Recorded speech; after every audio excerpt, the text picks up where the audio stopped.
Hola, bienvenidos a una edición más de Charlas de Astrobiología para Todos. Soy Patricia Núñez, presidenta de la Sociedad Mexicana de Astrobiología, y el objetivo de estas charlas pues es dar a conocer a las personas que realizan astrobiología y acercar este conocimiento al público en general. En esta ocasión tenemos el gusto de tener con nosotros al doctor Jorge Lillo Box del Centro de Astrobiología, CAP, quien nos compartirá el tema de planetas coorbitales, el caballo de Troya cósmico. Hola, Jorge, bienvenido Hola, a nuestras charlas. hola Patricia, ¿qué tal? Encantado. Vamos a dar una semblanza del trabajo que ha hecho Jorge. El doctor Lillo Box es investigador en el Departamento de Astrofísica del Centro de Astrobiología en Madrid. Su principal área de investigación es la detección y caracterización de sistemas planetarios para comprender su diversidad de propiedades tanto físicas como estructurales. Es licenciado en Ciencias Físicas por la Universidad de Laguna, máster en Astrofísica de la misma universidad y doctor por la Universidad Autónoma de Madrid. Del 2015 al 2019 realizó una estancia postdoctoral en el European Southern Observatory, donde trabajó con los instrumentos de Extruder y Expresso.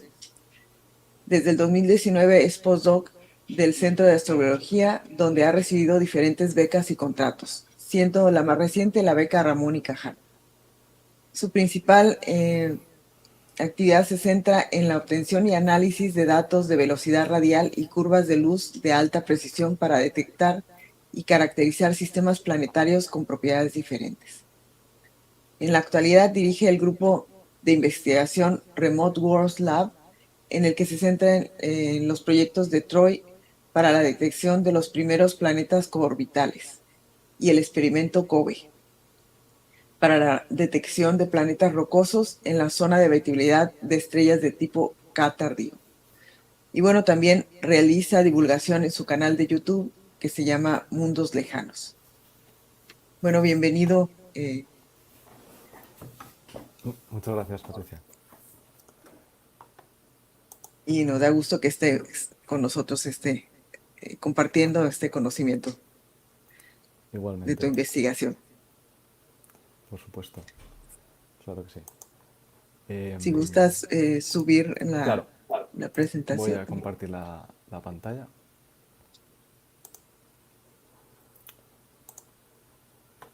Ahí está.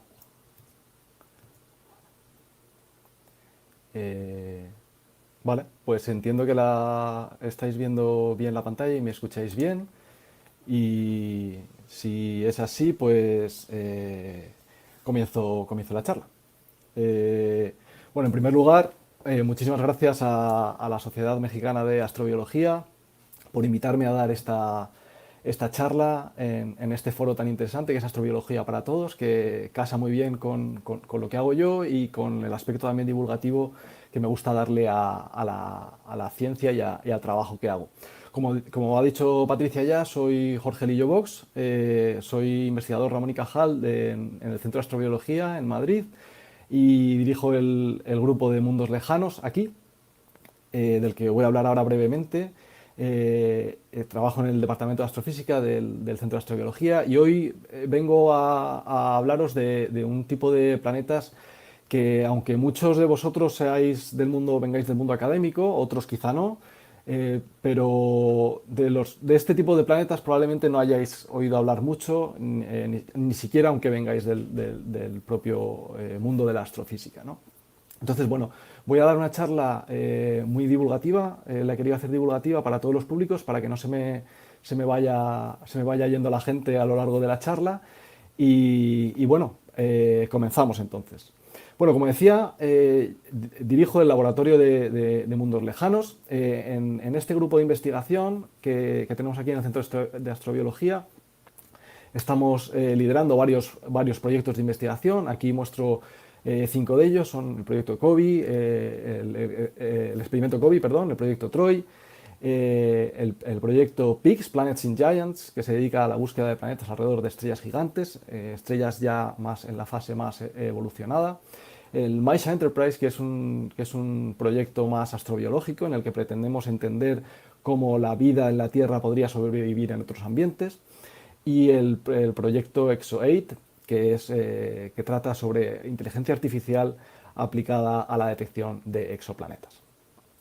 Además de todo esto, como ha dicho Patricia, llevamos el canal de YouTube Mundos Lejanos, estamos empezando, pero ya tenemos algunos vídeos que son muy interesantes y que os recomiendo que veáis. Aquí tenéis el enlace y, por supuesto, si os gusta, os animo a suscribiros porque tenemos noticias que iremos contando a lo largo de las próximas semanas y que voy a adelantar muy brevemente en esta charla y que presentamos de una forma amena para el público en general en estos vídeos. Así que os animo encarecidamente a suscribiros al canal. Bueno, como decía, en el Laboratorio de Mundos Lejanos llevamos varios proyectos. El experimento COBI es un proyecto muy interesante, pero no voy a hablar de él hoy aquí porque he tenido el gusto de ser invitado al próximo Congreso Nacional de Astrobiología que tendrá lugar en Ensenada en septiembre de 2023, allí en México. Y así que no voy a hablar de este proyecto, sino que hoy voy a hablar del proyecto COBI. Si os interesa, también podéis seguirnos en el canal de Twitter, donde ahí vamos poniendo actualización del estado del proyecto. De esto es de lo que voy a hablar hoy, del proyecto TROY. Así que vamos allá.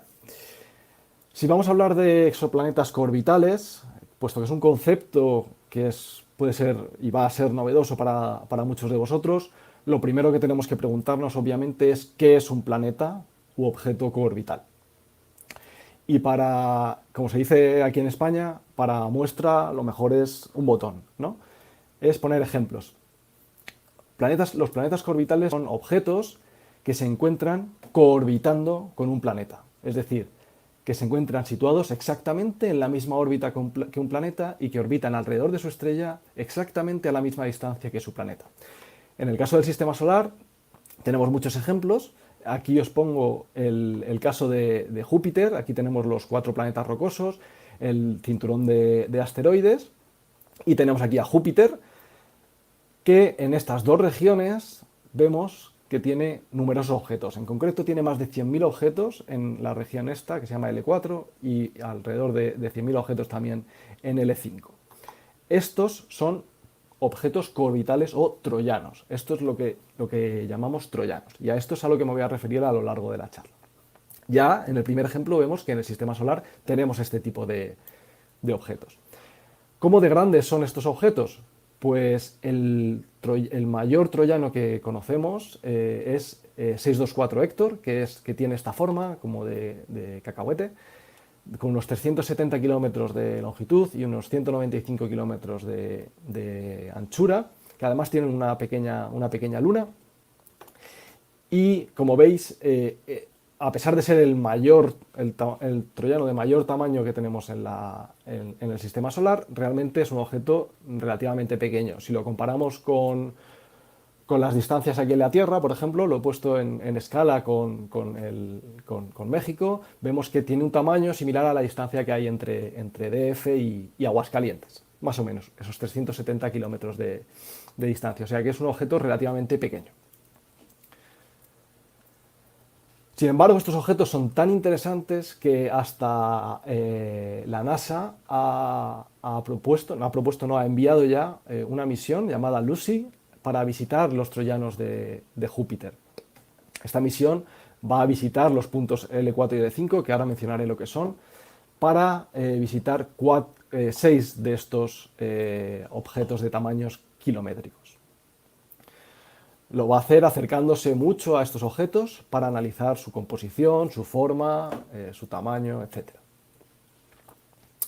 Pero no solo Júpiter tiene troyanos en el Sistema Solar. Nuestra propia Tierra tiene un compañero que también orbita el Sol con un periodo de 365 días y que realiza este movimiento tan interesante o extraño, de forma que este objeto va desde la parte trasera, digamos, del Sol vista desde la Tierra hasta acercarse mucho a nuestro planeta y vuelve. Este objeto tiene un tamaño de unos 300 400 metros, o sea que realmente es una roca grande, pero que ahí está coorbitando con nosotros y además tiene su dinámica, su movimiento es muy interesante porque hace unos 2000 años, dada el movimiento que tiene ahora, sabemos que hacía lo mismo pero en el otro lado de la órbita.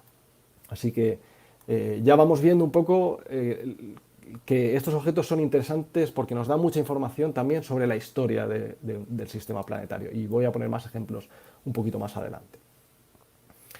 Estos objetos, no solo los planetas tienen troyanos, sino que las lunas de los planetas también pueden estar en situación coorbital. Aquí tenemos a Saturno, por ejemplo.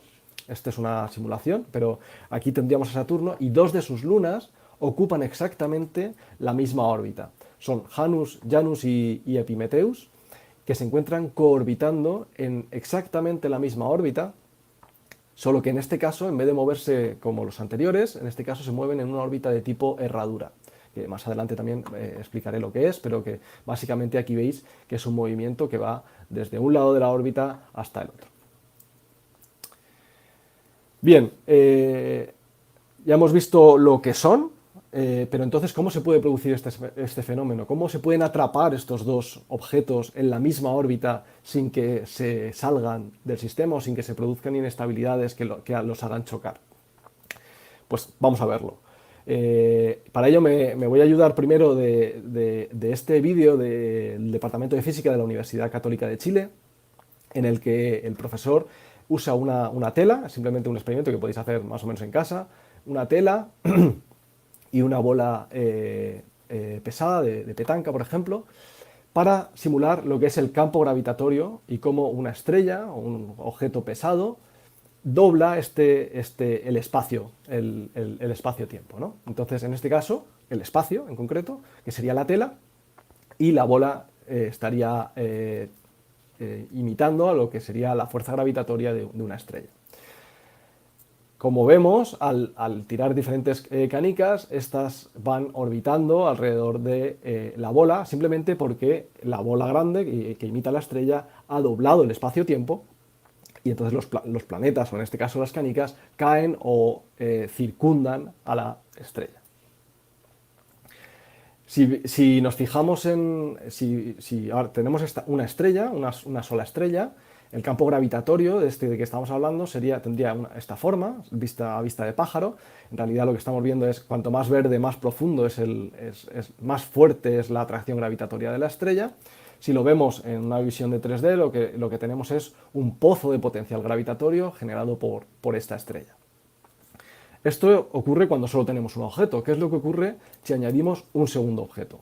En este caso, por ejemplo, un planeta como pudiera ser Júpiter. ¿Cómo se modifica ese campo gravitatorio? ¿Cómo cambia la forma de esa tela que veíamos antes? Pues el cambio es bastante significativo. Simplemente por tener otro objeto ya no tenemos ese pozo tan simple de potencial gravitatorio, sino que lo que tenemos es una forma más diferente, más compleja. Si vemos la vista en 3D, lo que tenemos es esto. Ya atisbamos dos regiones cerca o en la posición de la órbita del planeta, que también son unos pequeños pozos de potencial gravitatorio. ¿Vale? En este campo gravitatorio, entonces, se descubrió en el siglo XVIII que en realidad lo que tenemos son 5 puntos de equilibrio gravitatorio. Equilibrio gravitatorio significa que si nosotros dejásemos un objeto o por ejemplo, podemos imaginarnos una piedra, justo en esos puntos, ese objeto estaría en equilibrio para siempre, no se movería de ese punto. ¿De acuerdo? Sin embargo, no todos los puntos son iguales. Tenemos L1, L2 y L3, que fueron descubiertos por Leonhard Euler en 1750, que son puntos de equilibrio, sí, pero son puntos de equilibrio inestable. Eso quiere decir que son montañas de potencial gravitatorio. ¿Qué es una montaña de potencial gravitatorio? Pues es exactamente lo que mencionaba antes. Si dejásemos una bola en la cúspide de esa montaña de potencial, se quedaría ahí fija, no se movería porque es un punto de equilibrio. Sin embargo, si la perturbásemos un poco, esa bola saldría del sistema, porque tenemos esa forma en la fuerza de atracción gravitatoria. Sin embargo, L4 y L5, que fueron descubiertos por Joseph-Louis Lagrange en 1772, son puntos de equilibrio estable. Eso quiere decir que son valles de potencial gravitatorio, de forma que lo mismo, si dejásemos una pelota exactamente en esos puntos se quedaría fija, pero en este caso, si la perturbásemos un poco, esa bola lo que haría sería oscilar alrededor de estos puntos. Es decir, si tuviésemos un objeto en alguna de estas dos regiones, llamadas L4 o L5, ese objeto permanecería confinado en esas regiones. ¿Cómo se movería ese objeto? Pues tenemos varias configuraciones orbitales para ese tipo de sistemas. La primera de ellas la llamamos tadpole, pero es básicamente la que mencionaba antes de Júpiter. Son objetos que están confinados en esos pozos de potencial gravitatorio, L4 y L5, se quedan ahí atrapados, no pueden salir, salvo que ocurra alguna inestabilidad y le dé un empujón y los saque de ese valle de potencial gravitatorio que mencionábamos antes. La otra opción es las órbitas en herradura, que es lo que hablábamos antes de las lunas de Saturno, Janus y Epimetheus, en las que el troyano, en este caso sería Epimetheus, se mueve desde L4 hasta L5 y vuelve. Mientras que el planeta principal, o en este caso la luna principal, que sería Janus, haría un pequeño bamboleo en esta región de aquí. Bien, esas son las dos configuraciones principales. Pero, ¿qué objetos pueden quedar aquí atrapados? Para determinar si solo podemos tener en esas regiones de estabilidad gravitatoria objetos pequeños de tamaños kilométricos, como hemos dicho antes, de unos 300 kilómetros como máximo, o si podemos tener realmente objetos de tamaño planetario en esas regiones de estabilidad gravitatoria, esos puntos de Lagrange, lo que tenemos que hacer es resolver unas ecuaciones súper sencillas, os las voy a mostrar muy rápido. Son estas ecuaciones súper sencillas, no tienen ninguna complicación, las voy a quitar porque si no vamos a empezar a perder audiencia. Con lo que quiero que se quede la audiencia es que esas ecuaciones se pueden simplificar a una condición de estabilidad muy, muy, muy sencilla, que es la siguiente. Si tenemos un planeta, bueno, tenemos aquí una estrella, tenemos un planeta y tenemos un troyano, ese troyano será estable, es decir, se mantendrá en esa misma posición, aunque sea orbitando alrededor del E4 o del E5, durante millones de años, siempre que cumpla esta sencillísima condición de estabilidad que viene de esas ecuaciones tan simples que os he mostrado antes. Y es que la masa del planeta más la masa del troyano tiene que ser inferior al 4% de la masa de la estrella. Esto, por poner un ejemplo, si tenemos una estrella como el Sol, el 4% de la masa del Sol son 40 masas de Júpiter. Eso quiere decir que entre el planeta y el troyano se pueden repartir hasta 40 masas de Júpiter. Esto es importantísimo porque lo que nos está diciendo es que no solo podemos tener un planeta y una nube de asteroides de tamaños de cientos de metros o de kilómetros, sino que realmente podemos tener dos Júpiters coorbitando juntos en la misma órbita.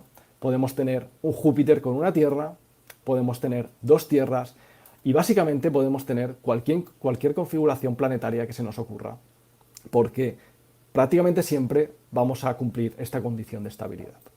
De hecho, algunos investigadores, como son Raymond, se dedican a hacer estudios de estabilidad de este tipo de coorbitales y vemos que en este caso ha simulado 24 planetas como la Tierra en la misma órbita alrededor de una estrella y ese sistema es estable durante millones y millones de años. Es decir, estos sistemas coorbitales, teóricamente, al menos en la teoría, nos dice que son perfectamente estables y que deberían existir en la naturaleza si se forman. Vale, y entonces, ¿por qué son tan interesantes? Además de por lo exótico de poder tener 24 tierras en la misma órbita, además de eso, ¿por qué son tan interesantes? Bueno, pues voy a dar 3 razones principales por las que yo considero que la detección de estos planetas coorbitales es tan interesante. y sin embargo hasta ahora no hemos descubierto ninguno en sistemas extrasolares. La primera de las razones es porque estos objetos son los restos de la formación planetaria y han quedado confinados en esas regiones durante millones y miles de millones de años, o sea que son verdaderos fósiles de los procesos de formación y migración planetaria y contienen información valiosísima sobre la composición original de los planetas y dónde se formaron. La segunda de las razones es porque podrían ser el origen de la formación de grandes lunas. Y ahora después explicaré un poquito más a fondo por qué digo esto. Y la tercera razón es porque estos planetas coorbitales, en sí mismos son potenciales mundos habitables. Voy a pasar a desarrollar cada uno de estos 3 puntos muy brevemente para que quede clara la relevancia de estos objetos. La primera razón que mencionaba es que son fósiles, son verdaderos fósiles de la formación planetaria. ¿Esto qué significa? Para entender esta sentencia, lo que tenemos que hacer es entender un poco brevemente cómo se forman los planetas y cómo se forman o cómo se pueden formar estos troyanos u objetos coorbitales. Las estrellas, los sistemas planetarios, se forman por el colapso de una nube molecular, como esta que veis aquí, en una imagen del James Webb Space Telescope, de la nebulosa Carina, una imagen preciosa en la que podemos ver es una de esas nubes moleculares que son verdaderos criaderos de estrellas, ¿no? Donde realmente se forman todas estas estrellas que veis aquí, se están formando. Esas nubes, parte de esas nubes, colapsan formando una estrella. Todo el material se va agregando en esa estrella. Cuando acumula una cierta masa y un cierto momento angular, el material se deposita en un disco, como este que veis aquí. Ese disco es lo que llamamos primero disco circunestelar y posteriormente disco protoplanetario. Lo llamamos protoplanetario porque es ahí, en ese disco, donde se formarán los planetas por agregación de los granos de polvo que se van agregando, haciéndose cada vez más grandes y posteriormente agregando todo el gas para formar planetas, por ejemplo, como es el caso de Júpiter. Ya en las fases finales de esta formación planetaria lo que tenemos es esto. Esto no es una simulación, esto no es una ilustración, esto es una imagen de verdad. Es el sistema PDS-70, aquí tenemos la estrella central, aquí tenemos un anillo de polvo de los restos de ese disco protoplanetario y aquí tenemos uno de los 2 planetas que se han encontrado por imagen directa. Aquí estamos viendo directamente la posición en la que está el planeta. El otro está por aquí, en esta imagen no se ve, pero también se ha visto con imagen directa. De modo que lo que ha producido la formación de estos 2 planetas es un hueco que ha limpiado toda esta zona del disco de material. Y aquí no tendríamos material o no tendríamos tanto material como en esta zona de aquí. De forma que vemos que la formación de planetas en sí misma genera estructuras en los discos de formación planetaria. Pues bien, con esto en mente y en ese estadio de la formación planetaria, vamos a ver cómo se forman o cómo se pueden formar estos troyanos o estos objetos coorbitales en una de las posibles escenarios de formación de estos objetos. Teníamos el planeta en formación con el disco, aquí lo tenemos. Durante ese proceso, al formarse el planeta gigante gaseoso, se crean estos pozos de potencial gravitatorio en L4 y en L5 y lo que tenemos en realidad es un valle de potencial donde cualquier objeto que caiga dentro de ese... Cualquier grano de polvo que caiga en esas regiones se quedará allí confinado. En un segundo paso, esos granos se van agregando poco a poco, de forma que van creciendo, como vemos en este vídeo de la ESO, y entonces van aumentando de tamaño hasta tener tamaños del orden de metros o kilómetros. En un tercer paso, todos esos por choques, todo ese material se va agregando y va formando objetos cada vez más grandes, y en un último estadio lo que tendríamos sería la configuración final con el planeta, la estrella y el objeto coorbital ya formado y limpiado, y habiendo limpiado toda la órbita. Esto no es solo teoría, sino que las simulaciones que podemos hacer hidrodinámicas, simulaciones de ordenador, donde ponemos una estrella, ponemos un planeta y ponemos un disco con polvo, ya nos dicen que efectivamente ese polvo, esos granos de polvo, se acumulan en esos puntos de Lagrange, como vemos aquí. Aquí tenemos el planeta, aquí tenemos la estrella, y efectivamente, si lo dejamos evolucionar, que es moverse a lo largo de esta línea, vemos que estos puntos de Lagrange se van rellenando con ese material que provenía del disco original de donde se formaron los planetas. Para que al final tener un planeta con esas dos nubes de material en sus puntos de Lagrange L4 y L5. En esta otra simulación hidrodinámica también lo vemos el planeta aquí, y vemos esta acumulación aquí de material también en la región L5. ¿Por qué digo que son fósiles de la formación planetaria? Porque todos estos procesos que acabo de contar, en realidad lo que hacen es confinar estos objetos en una región durante miles de millones de años. Por ejemplo, en el caso del sistema solar, los troyanos de Júpiter, las propiedades que tienen esos troyanos de Júpiter nos dan muchísima información sobre lo que ocurrió en nuestro propio sistema solar durante los primeros millones de años. En concreto, las propiedades de los troyanos de Júpiter no son como se esperarían, sino que son una mezcla de propiedades entre los asteroides del cinturón principal y los asteroides que se encuentran en órbitas más allá de la órbita de Neptuno. Es decir, son como una mezcla. Y eso lo que nos indica es que la población original de troyanos de Júpiter fue barrida en algún momento de la historia, y esas regiones L4 y L5 fueron rellenadas con material, con objetos del cinturón de asteroides y del cinturón de Kuiper. ¿Eso por qué ocurrió? Esa es una de las pruebas que tenemos de que Júpiter y Saturno entraron en resonancia 2.1. Pasaron a través de la resonancia 2.1. Ese paso a través de la resonancia 2.1 lo que hizo fue desestabilizar el sistema solar, agitando, digamos, todos los cuerpos que había allí, y barriendo toda la población de troyanos original y rellenando estas regiones de nuevo con nuevos objetos de diferentes partes del sistema solar. Es decir, es una prueba, las propiedades de los troyanos son una prueba intrínseca de la historia del sistema solar.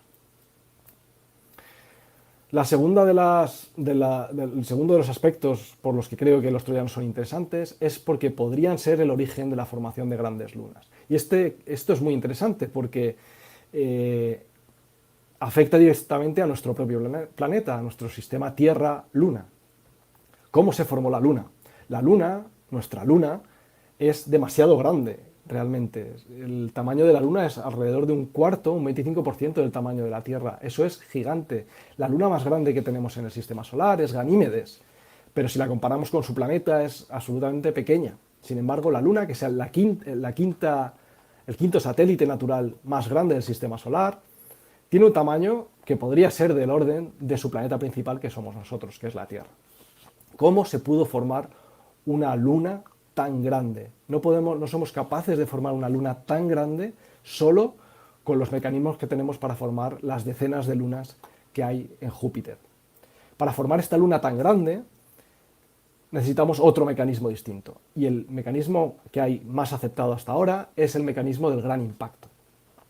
Creemos que durante la formación de la Tierra, cuando la Tierra todavía era muy joven, muy joven, se acababa de formar, ahora lo veremos, un objeto del tamaño de Marte, más o menos, al que llamamos Theia, impactó contra la Tierra, y ese impacto generó la Tierra que conocemos hoy y la Luna que conocemos hoy.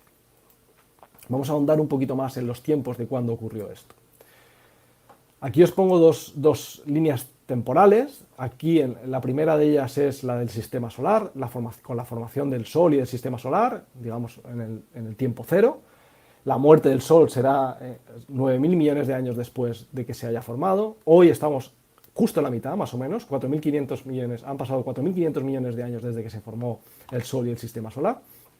Abajo, por comparación, os muestro la línea temporal de la vida de una persona, desde su nacimiento hasta su muerte, más o menos, he puesto 75 años. Hoy tendría la persona 38 años, ¿vale? Justo en la mitad. Voy a acercarme ahora a estos primeros estadios de la formación del sistema solar, y si lo hacemos, vemos por comparación, he puesto aquí 10 millones de años, 40 millones de años o 150 millones de años, y por comparación esto equivaldría a un mes de vida, 4 meses de vida, un bebé de 4 meses o un niño de 1 año y 3 meses, ¿de acuerdo? Bueno, pues ese gran impacto del que hablaba, que pudo producir el sistema Tierra-Luna, tuvo lugar entre unos 40 y unos 150 millones de años tras la formación del Sol y del sistema solar. La prototierra, contra la que impactó Theia, se formó entre esos 10 primeros millones de años, el primer mes de vida por comparación con la vida de una persona. Y ese gran impacto ocurrió entre los 4 meses y el año y 3 meses, si lo comparamos con la vida de una persona. Bueno, ese gran impacto que tuvo lugar entre 40 y 150 millones de años pudo tener mucha relevancia en el surgimiento de la vida, pudo acelerar el surgimiento de la vida en la Tierra, y como veremos, y como sabemos, la presencia de la Luna es muy importante en la sostenibilidad de la vida en la Tierra. De hecho, la vida en la Tierra surgió unos 700 millones de años después de ese gran impacto, y aún no está claro porque es un tema un poco controvertido, pero pudo ser que la presencia de la Luna en la generación de la formación de la Luna y su cercanía al planeta, porque en esos momentos estaba alrededor de la mitad de la separación a la que la tenemos ahora, generara mareas que aceleraran el proceso de abiogénesis, esa serie de procesos que dieron lugar a la formación de vida en la Tierra. Aquí os muestro una simulación de cómo podría haber sido ese gran impacto. Pues os podéis imaginar la cantidad de energía liberada y la mezcla de materiales tanto de Theia como de la prototierra, de forma que finalmente tanto la Tierra como la Luna tienen una composición más o menos similar. Y esa es una de las razones, de los principales argumentos por los que se piensa que el sistema Tierra-Luna que el sistema Tierra-Luna se formó debido a un gran impacto. Aquí podemos ver finalmente cómo quedaría la Tierra final con la Luna orbitando ya a su alrededor. Sin embargo, el origen de Theia no se conoce. Siempre hablamos de la teoría del gran impacto, pero casi nunca se habla de dónde venía Theia. Pues bien, una de las teorías más importantes sobre el origen de Theia es que Theia era un troyano de la Tierra, un objeto del tamaño de Marte que quedó atrapado en uno de los puntos de Lagrange, de las regiones de Lagrange, de la prototierra recientemente formada. Ese troyano se volvió inestable por fuerzas externas, bien sea de otros planetas del sistema solar o por algún otro protoplaneta que pasó cerca. Esa inestabilidad hizo que finalmente Theia podría haber sido que terminara chocando con la Tierra, generando ese gran impacto que finalmente formó el sistema Tierra-Luna. De hecho, si hacemos simulaciones de cuerpos, simulaciones en las que ponemos una estrella, ponemos un planeta, ponemos un troyano, desestabilizamos el troyano un poco y vemos qué es lo que ocurre, en un alto porcentaje de los casos, independientemente de qué tipo de planeta y qué tipo de troyano tengamos, cuando el troyano se vuelve inestable, el resultado es una colisión entre ese troyano y el planeta. O sea que realmente la teoría nos dice que si un troyano se vuelve inestable, la consecuencia es que chocará contra su planeta principal. Es decir, también podemos ver esas regiones de Lagrange como reservorios de balas, de proyectiles, que pueden impactar contra el planeta principal. La tercera razón por la que creo que los planetas orbitales son muy interesantes, a pesar de no haber sido muy estudiados fuera del sistema solar, es porque ellos en sí mismos son potenciales mundos habitables. Si pensamos en la zona de habitabilidad, simplemente por recordar, la zona de habitabilidad se define como esa región alrededor de una estrella en la que para un planeta rocoso el agua podría estar en forma líquida en su superficie, es decir, no está ni muy cerca como para que ese agua se evaporara por el calor de la estrella, ni muy lejos como para que ese agua estuviera en forma de hielo, sino que estaría a la distancia justa para que en su superficie ese agua pudiera estar en forma líquida. Aunque conocemos muchos planetas en la zona habitable, aquí en verde, estos son, aquí veis tipo de estrella frente a cantidad de radiación que le llega de su estrella, y aquí tenéis todos los planetas que están en la zona habitable, todos los que hay en las zonas verde o verde clarito, son planetas en la zona habitable, es decir, que si fuesen rocosos podría haber agua líquida en su superficie. Sin embargo, vemos que la mayoría de ellos, muchos de ellos, son de tipo Júpiter.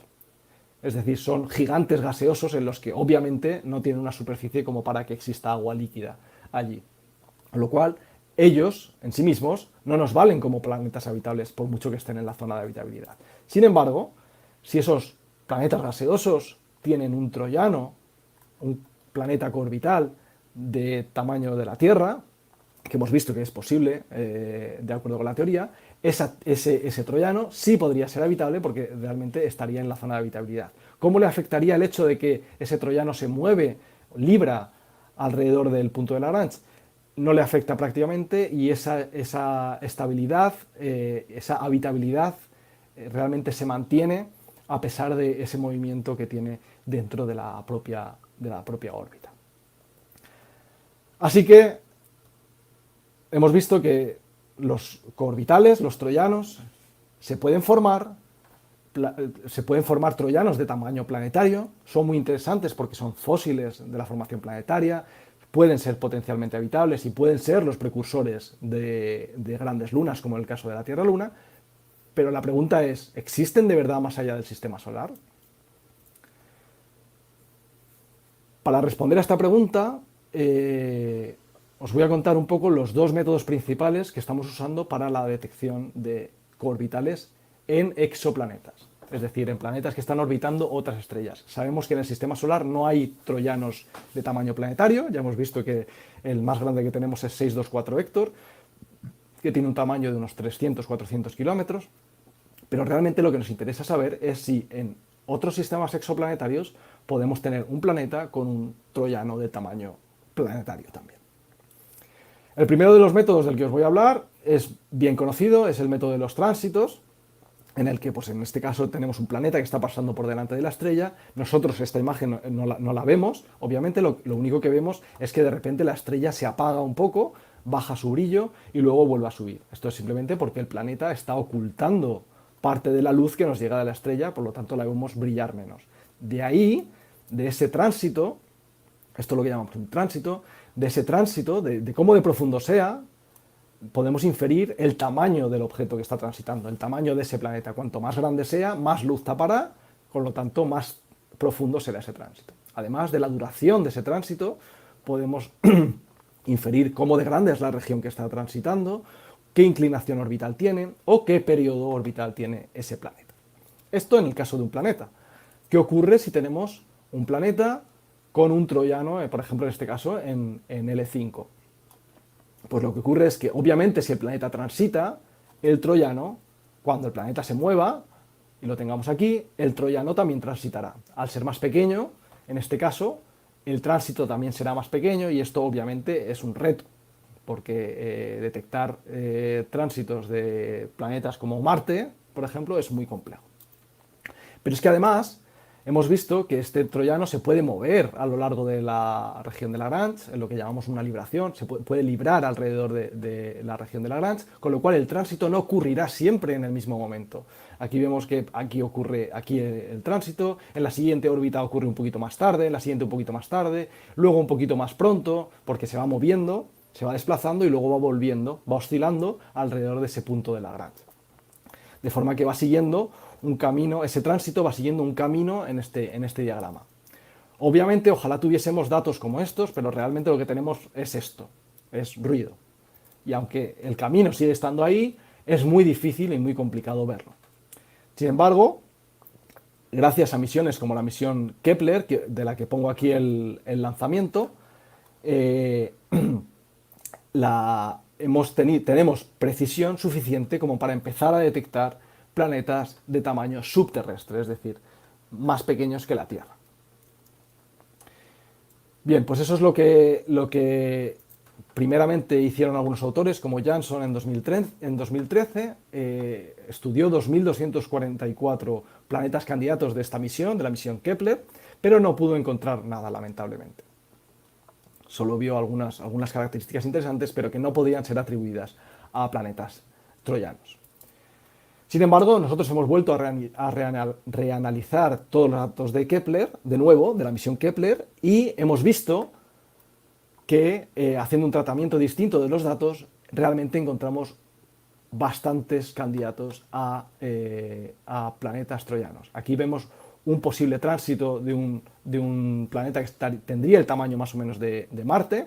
Aquí tendríamos el tránsito del troyano y un poquito más adelante tendríamos el tránsito de un planeta que en este caso era un planeta tipo Júpiter.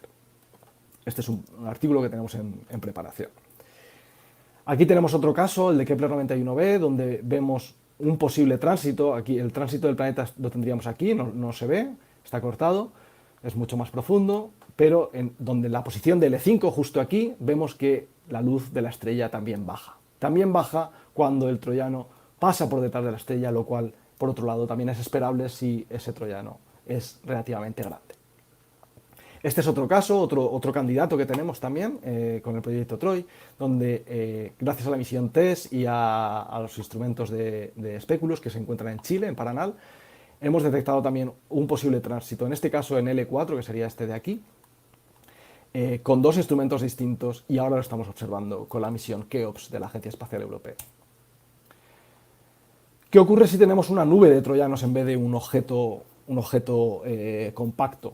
En este caso, en vez de tener este tránsito con esta forma, lo que tendríamos sería algo más extendido, un tránsito más extendido y con una forma no tan obvia, porque obviamente tenemos muchos más objetos mucho más pequeños.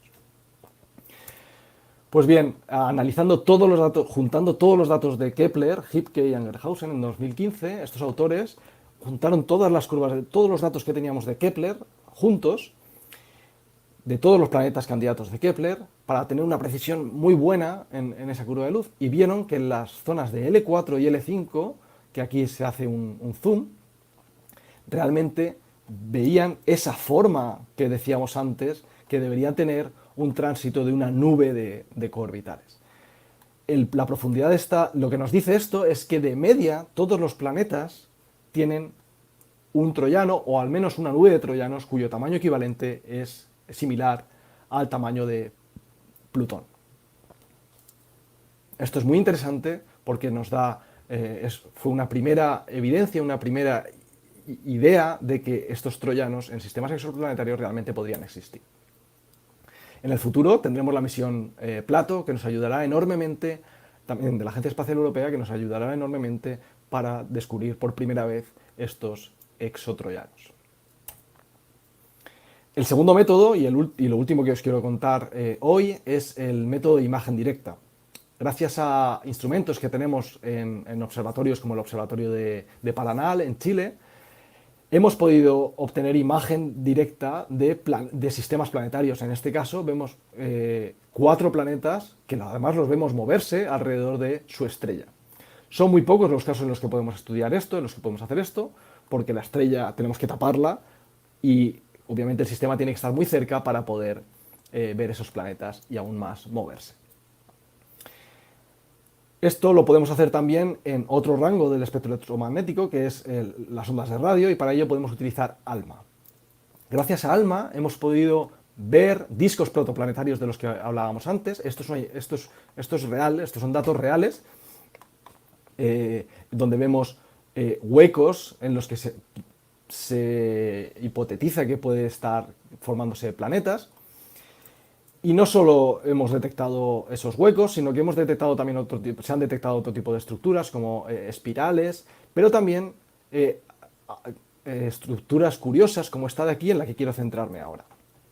Si hacemos un zoom en este objeto, que es HD 163296, esta estrella y este disco protoplanetario, donde se están formando planetas, vemos que aquí hay una cierta estructura que nos recuerda, en cierto modo, a esa forma de las regiones de Lagrange. Es decir, podría ser polvo que se ha acumulado en ese pozo de potencial gravitatorio que se encontraría en la misma órbita que un hipotético planeta, porque aquí no se ha detectado el planeta, pero sí se detecta esta acumulación de gas y polvo, que podría ser una evidencia indirecta de la presencia de un planeta en formación. Este no es el único caso.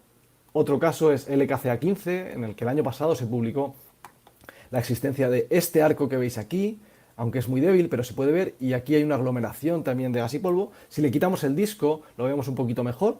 Esto de aquí es material que se ha quedado atrapado potencialmente en un punto en una región de Lagrange, y este de aquí sería lo mismo, pero en L4, es decir, estarían en la misma órbita, con lo cual el planeta estaría en esta posición de aquí. Aquí lo veis un poquito más grande con esta acumulación de polvo y este clamp aquí en L4.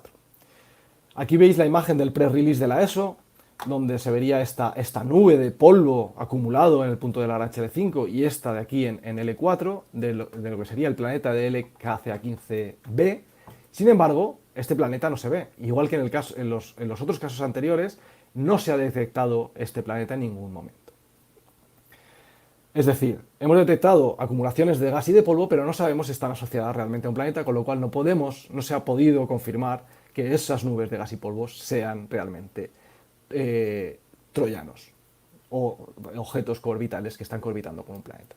Sin embargo, en las próximas semanas, nuestro equipo, liderado por mi estudiante de doctorado, Olga Balsalobra-Ruza, que está haciendo un trabajo excelente, vamos a publicar noticias muy interesantes al respecto de lo que os acabo de contar, y os animo a que estéis atentos, porque tendremos una nota de prensa en las próximas semanas. Y atentos también al canal de Mundos Lejanos, porque hablaremos sobre este descubrimiento que hemos hecho, y lo haremos en un vídeo que publicaremos en nuestro canal de Mundos Lejanos, así que os animo a suscribiros para que os lleguen las notificaciones de los nuevos vídeos. Así que las ideas para llevarse a casa son básicamente 4 de esta charla, y termino ya. La primera es que los troyanos son objetos que acompañan a otro planeta en su órbita, igual que lo que ocurre en el caso de Júpiter. Tenemos todos estos troyanos. Estos objetos, además, pueden tener tamaños planetarios, no solo pueden tener tamaños kilométricos, sino que la teoría nos dice que pueden tener realmente tamaños planetarios. Por otro lado, son muy importantes porque pueden ser fósiles de la formación planetaria, y además pueden ser fundamentales en la formación de lunas como la de nuestra Tierra, y por ende de exolunas, de lunas en sistemas exoplanetarios. Y por último, ya empezamos a tener las primeras evidencias de la existencia de estos coorbitales en sistemas exoplanetarios y de cómo se forman realmente estos troyanos in situ en las órbitas de los propios protoplanetas. Y con esto termino. Simplemente agradecerles que hayan escuchado la charla y dejarles aquí los enlaces para que les echen un vistazo si les interesa el tema. Muchas gracias.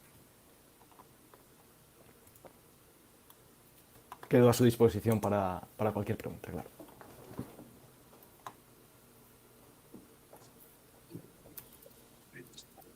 Bueno, muchísimas gracias, Jorge, por la presentación. Estuvo muy interesante. Ya no voy a ver a los troyanos de la misma manera. Increíble todo lo que están descubriendo. Vamos a ver ahorita si hay algunas preguntas en Facebook. A ver si Sí, Miguel. sí, gracias. Gracias, Jorge, muy interesante. Y sí tenemos efectivamente varias preguntas. Déjenme voy en orden. Alexis Núñez de YouTube pregunta, ¿cómo se alteran las estaciones del año en los planetas con órbitas de herradura? Una pregunta interesantísima a la que no puedo responder porque no lo sé, pero, pero imagino que obviamente la distancia es la misma durante prácticamente toda la órbita, aunque puede variar ligeramente, pero lo interesante ahí sería ver el periodo de rotación en sí mismo, el día del troyano, y la inclinación de esa rotación respecto al plano orbital, lo que daría las estaciones. Simplemente decir que depende muchísimo del caso particular de cada uno de los, de los troyanos que vayamos descubriendo. Ujú. Gracias. También de YouTube, Sandra ya la pregunta, es muy interesante aprender que hay un asteroide orbital en la Tierra y muy impresionante imaginar que ese asteroide tiene movimiento prógrado y retrógrado en su órbita. ¿Es así? Muchas gracias, Sandra. Sí, lo que está haciendo, visto desde si nos sentamos en la Tierra, ¿no? Lo que veríamos es que ese objeto, ese troyano de la Tierra, 2010 TK7, lo que está haciendo es acercarse hacia nosotros y alejarse de nosotros, pero siempre en la misma órbita que la Tierra, acelerando, digamos, alejándose de nosotros y moviéndose hacia la parte posterior del Sol, para luego volver hacia nosotros. Es decir, visto desde nuestro punto de vista, sí tiene un movimiento progrado y retrógrado. Lo que pasa es que visto desde fuera, si pudiésemos salir de la Tierra y ponernos en vista de pájaro, veríamos simplemente que el troyano y la Tierra se mueven en el mismo plano y en la misma órbita. Simplemente uno se mueve más rápido, acelera y desacelera progresivamente a lo largo del tiempo. Pero visto desde la Tierra, efectivamente sería un movimiento progrado y retrógrado. Ujú. Gracias. Carlos Maclis de Facebook dice excelente presentación. También de Facebook, Telma Gray dice fascinante tema, excelente charla. Muchas gracias, doctor Jorge Lillo Box. El doctor Roberto Vázquez, excelente charla. Muchas gracias, Jorge. ¿Cómo afectarían las fuerzas de marea de un planeta joviano en la zona habitable de su estrella a la posible vida en una posible luna troyana habitable? Vale, es muy buena pregunta. Si asumimos que el troyano está en el punto de Lagrange L4, hay que tener en cuenta de que este punto, o sea, lo que forma es un triángulo equilátero entre el planeta, el troyano y la estrella. Es decir, todo está a la misma distancia. El troyano estaría a la misma distancia del planeta que el planeta de la estrella y que la estrella del troyano. Es un triángulo equilátero. De forma que está suficientemente lejos, estos puntos están suficientemente lejos como para que no haya fuerzas de marea, las fuerzas de marea no sean significativas, las fuerzas de marea del planeta principal no sean significativas en el propio troyano. Pero en una configuración un poquito más compacta, pues sí tendría sentido. Lo que pasa es que no esperamos troyanos en órbitas muy, muy compactas, muy cerca de su estrella. Pero en órbitas como la de Júpiter, por ejemplo, no habría, las fuerzas de marea serían insignificantes en la posición del troyano. Ujú. Gracias. Beba Meneses dice muchísimas gracias, excelente charla. Lorenzo Holguín Ruiz también agradece y le pareció muy interesante la charla. Telma Gray nuevamente dice, ¿qué riesgo representaría para la Tierra tener un impacto de dos cuerpos troyanos? No sé si con dos cuerpos troyanos se refiere a que choquen entre sí en la región de Lagrange o que impacten contra la Tierra. En el primero de los casos, pues es que no sabemos, porque es un impacto entre dos troyanos en las zonas de Lagrange, los desestabilizaría y eso podría hacer que salieran de ese pozo de potencial gravitatorio y probablemente algunos de los escombros de ese choque llegarían a impactar con la Tierra.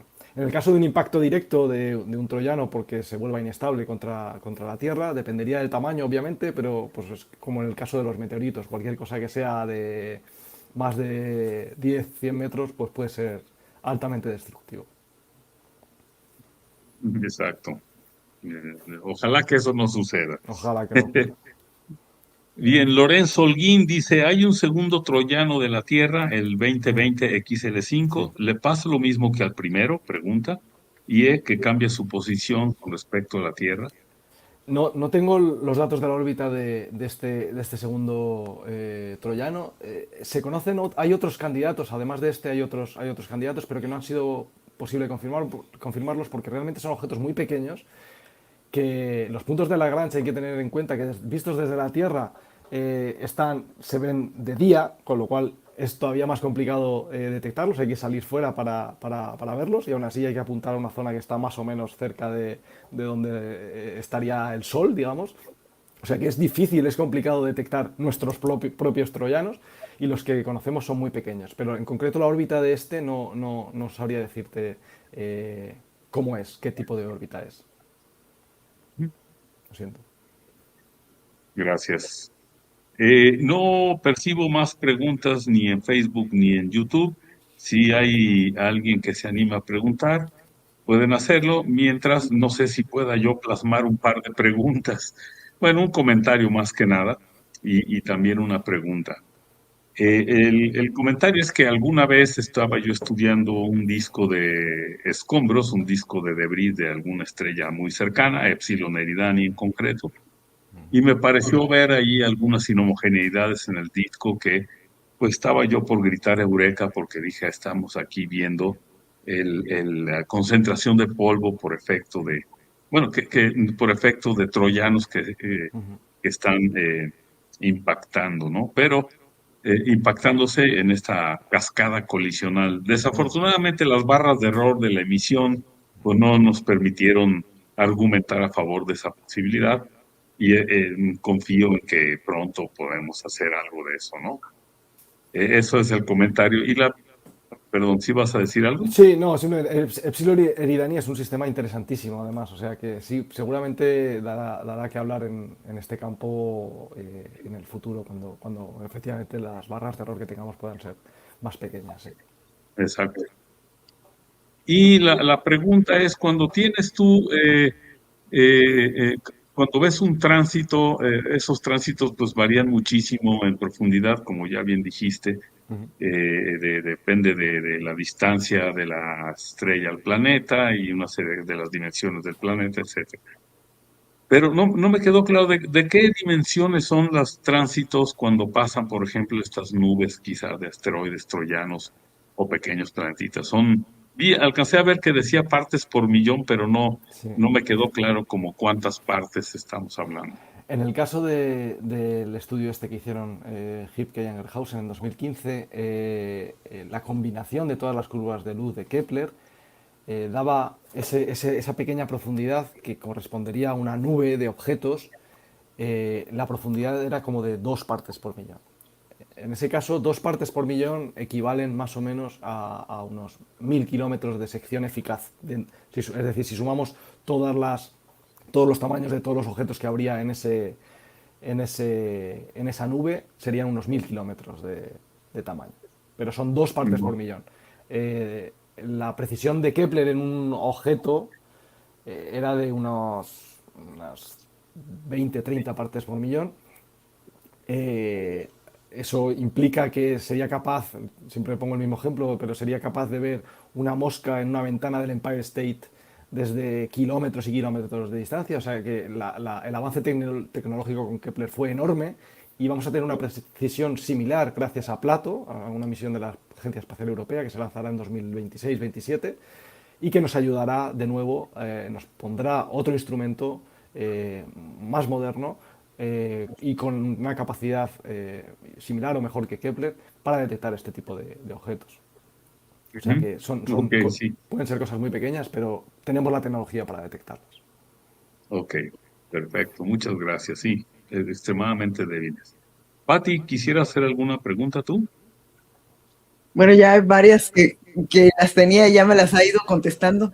Este, muy bonitas la presentación también, muy didáctica con todas las imágenes que nos presentaste. Bueno, sí me queda hay una duda sobre si las lunas de Júpiter entonces se formaron en estos troyanos o no, o se sabe o está en duda todavía. La hipótesis más evidente es que las lunas de Júpiter se formaron en lo que ahora llamamos discos circunplanetarios, que estamos empezando a ver en sistemas como PDS-70, el único sistema planetario en formación que conocemos. En el caso del planeta C de ese sistema, se ha detectado que hay un disco de polvo alrededor del planeta. Es decir, estamos formando lunas alrededor de ese planeta. Se están formando lunas alrededor de ese planeta. Esa es la teoría de formación de lunas más obvia, digamos, y más lógica que pueda haber. Pero también las lunas pueden ser capturadas o puede haber choques, como el caso de la Tierra-Luna, que terminen formando lunas. Lo importante de todo esto es que las propiedades de esas lunas nos dan información sobre la historia del sistema planetario. Muy interesante todo. Bueno, no sé Aquí si tengan alcanzo. otras Sí, preguntas por perdón. ahí. Sí, Lorenzo Holguín decidió que va a preguntar de nuevo y aquí está. ¿De qué orden sería la disminución de la luz en el caso de los troyanos de Júpiter? ¿Se ha estimado? Es muy buena pregunta. La masa total de los Ujú. troyanos de Júpiter es alrededor de una masa de la Luna, más o menos. Si dividimos eso en pequeños trozos de varios kilómetros de tamaño, estaríamos por debajo de una parte por millón, seguramente. Ujú. No tengo los cálculos hechos, pero estaría alrededor de una parte por millón o menos. Ujú. Ok, pues muchas gracias. Yo ya no veo que haya más preguntas, entonces, pues yo digo de mi parte, antes de cerrar con Patti, de mi parte, muchas gracias, Jorge, estuvo muy interesante la charla. Ya nos conoceremos en persona en el Congreso en Ensenada, estaremos ahí pendientes para los otros proyectos que tienes. Hay ese que mencionaste de inteligencia artificial, seguramente habrá gente muy interesada en ese, incluido el que suscribe. También quiero agradecer de parte de la Secretaría de Vinculación, agradecer la presencia de todos los colegas que nos han seguido por YouTube y por Facebook, agradeciendo su presencia, en particular, sobre todo, por supuesto, a los colegas que son miembros de la sociedad. Muchas gracias. Pati, Gracias, por Jorge. favor. Bueno, pues muchas gracias, Jorge, por tu presentación interesante. Gracias, Miguel, también por estar aquí con nosotros. Y bueno, gracias a todos ustedes también, nuestro público, estar atento a la charla y al proyecto Canacid, que gracias a ellos está llevando este tipo de charlas que estamos dando cada mes con mes, ¿no? El próximo mes los esperamos también con nuestra próxima charla y nos vemos para la próxima, ¿no? Muchas gracias a todos. Gracias a todos. Buen día. Gracias.